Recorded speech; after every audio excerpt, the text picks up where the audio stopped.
Hello everybody, this is Snarist, and welcome back to the continuation of my Ultra Age Hard Difficulty Guide. This is part 9, Rhino Boss.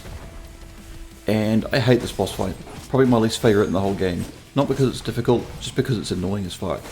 And what I was saying before I ran out of time and wanted to cut off the video, I'm fairly certain that having upgrades for the katana here are useful, but not necessary. Like, you can still break the crystals on his legs very easily, but yeah, there are 4 crystals, actually I think there might be 6. You got 1 on each leg, and you got 2 on the very back legs. And once you've broken them all, you've got to use the wire tap. You've got to double tap it so you can pull yourself up to the Rhino and on his back, and then you've got to keep smacking away at it, mixing up between light and heavy attacks, otherwise the crystals on top don't go out. Now the best thing to do is to hit him on an angle where you can get multiple crystals at once, and ideally you can take out 3 or even 4 crystals before the reset happens. And actually there is only 4 crystals, 2 on the back legs, 2 on the front legs. But what you need to be wary of is that each phase that you go through, he does 1 extra charge. And when he starts running circles around you, you can just stay perfectly still and get ready for it. But when he charges you, you need to just keep tapping dodge as much as you can, because he tracks you wherever you go, and it's basically impossible to dodge otherwise.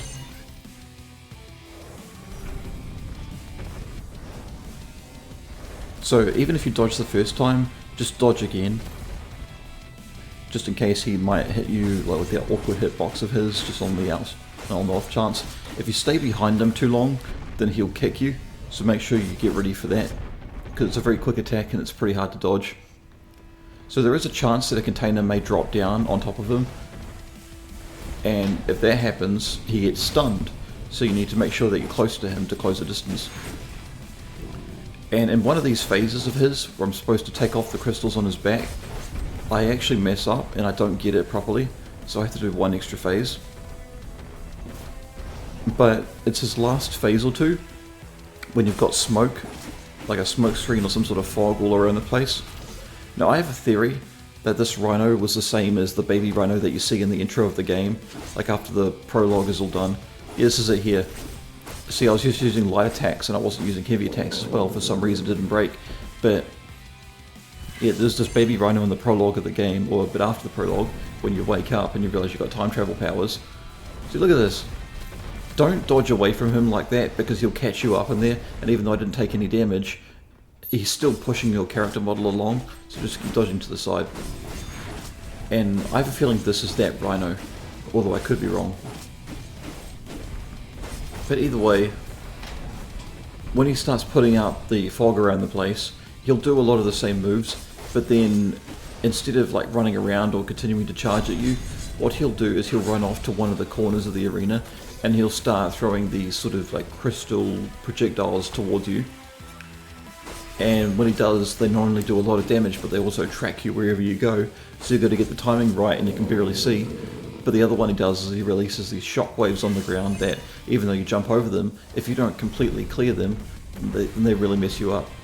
So if he charges at you like that, and it's got all this fog everywhere, make sure you stick to one sort of like little corner or one side of the arena.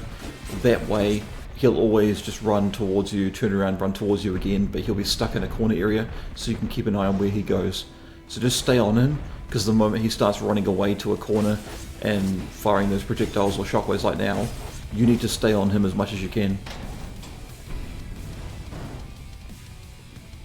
So yeah, he's in the corner there, and when he does that sort of flash there, you've got these missiles that come out of nowhere, and these things come frequently, so you need to just keep dodging, get a couple of hits in there and the crystals dodge, get a couple of hits in the crystals dodge, a couple more hits with the crystals and dodge. Because those things, you know, it didn't look like it was doing that much damage, but you get enough out there and, you know, you'll start to suffer quite a bit. So I got not enough pocket energy, I think, to heal again, so got to keep an eye, I do. But no more after that, as I had a dry spell in my throat and it's damn near killing me now. So he immediately just runs off to the corner now and he does that shockwave. So you need to clear it, and then you've got to be prepared when you come down because he's got these lasers. But as soon as you get underneath him, you're pretty much clear of the lasers. But if you take too long, well, certain angles I think he can hit you, but if you take too long and take out these crystals, he'll start running again and change his position, and then maybe he'll do the shockwave again, or he'll do the projectiles again. But yeah, this is the last one. Just hook up to him, and then take out the last of the crystals, and that's it. Boss over, and we move on to the next area. So thanks for watching, and I'll see you guys next time.